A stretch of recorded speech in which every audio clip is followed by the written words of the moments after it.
আজকে এই ভিডিওতে আমি তোমাদেরকে দুটো প্রশ্নের অ্যান্সার দেবো, ঠিক আছে? তো প্রথম প্রশ্ন হলো, যারা 2024 সালে বা 2018 সালে রেজিস্ট্রেশন করেছিলে তাদের কি পুনরায় আবার রেজিস্ট্রেশন করতে হবে? এটা একটা প্রশ্ন। আর 2 নম্বর প্রশ্ন হচ্ছে যে এখন কি আমরা রেজিস্ট্রেশন করবো নাকি ফর্ম ফিল আপের সময় রেজিস্ট্রেশন করবো, ঠিক আছে? তো এই দুটো প্রশ্নের আমি অ্যান্সার দিব, তো তোমরা দেখো ভিডিওটা। তো প্রথম প্রশ্ন হচ্ছে, যারা 2018 বা 2024 সালে যারা রেজিস্ট্রেশন করেছিলে তারা ভাবছে যে এখন আবার রেজিস্ট্রেশন করবে কি না।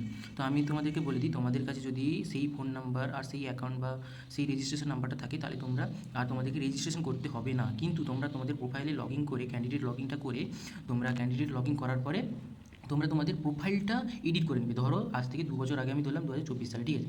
তো 2024 2 বছর হয়ে গেছে। তো কেউ যারা 10-এ পড়তো তারা হয়তো 12 পাস করে গেছে, বা কেউ ধরো 12-এ পড়তো তারা হয়তো গ্র্যাজুয়েশন শেষ হয়ে যেতে পারে, এরকমও হতে পারে। কিংবা যারা 8-এ পড়তো তারা 10 পাস করে গেছে। বা ধরো তুমি 2024 সালে 12-এ পড়তে, তোমার কাছে তখন কম্পিউটারের নলেজ ছিল না, আর তুমি তোমার প্রোফাইলে তোমার কম্পিউটার নলেজে সেখানে নো করে রেখেছিল। আর তুমি এখন তোমার প্রোফাইলটা এডিট করলে না, আর তুমি এক্সাম দিয়ে দিলে, এক্সামে কোয়ালিফাইও করে দিলে, তখন কি তোমাকে গভর্নমেন্ট মানে কম্পিউটারের কাজটা দিবে? নিশ্চয়ই দিবে না, ঠিক আছে? সেহেতু তখন তাহলে তোমাকে কী করতে হবে, যেহেতু কিন্তু আদতে তোমার কাছে কম্পিউটারের নলেজটা আছে, এই 2 বছরে তুমি কম্পিউটারের নলেজটা নিয়ে নিয়েছো, সেহেতু তোমাকে কী করতে হবে, অবশ্যই তোমাকে প্রোফাইলটা এডিট করতে হবে। তুমি যদি প্রোফাইলটা এডিট করো, তুমি বুঝতে পারবে যে আমার এখানে এত এত ভুলগুল আছে, বা আমার এখানে আমার কোয়ালিফিকেশনটা আপলোড করা নেই, আমি এটা আপলোড করে দেবো। সেহেতু যারা 2024 সালে তোমরা অ্যাপ্লাই করেছিলে, মানে রেজিস্ট্রেশন করেছিলে, তারা পুনরায় রেজিস্ট্রেশন করতে হবে না, তারা লগ ইন করে আবার প্রোফাইলটাকে আবার দেখে নাও নিজের সেফটির জন্য। আর 2 নম্বর হচ্ছে যে এখন তোমরা রেজিস্ট্রেশন করবে কিনা এইটা নিয়ে তোমরা প্রশ্ন তুলছো।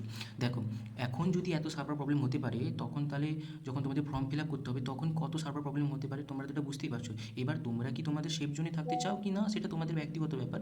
আমার সাজেশন থাকবে, যদি একজনও যদি আমার সাজেশন মানো, তাহলে তার কাছে আমার এতটুকু রিকোয়েস্ট থাকবে যে তোমরা এখনই রেজিস্ট্রেশনটা করে রাখো, কারণ কি তোমার জন্য ভালো হবে। কারণ কি ফর্ম ফিল আপের সময় তখন তো আরও সার্ভার প্রবলেম থাকবে, তখন তো রেজিস্ট্রেশন করাই যাচ্ছে না, তখন কী হবে? সেহেতু আমি বলে দিচ্ছি যে তোমরা রেজিস্ট্রেশনটা করে রাখো, তোমরা তোমাদের সেফ জোনে থাকবে, এটা তোমাদের কাছে বেটার হবে, ঠিক না?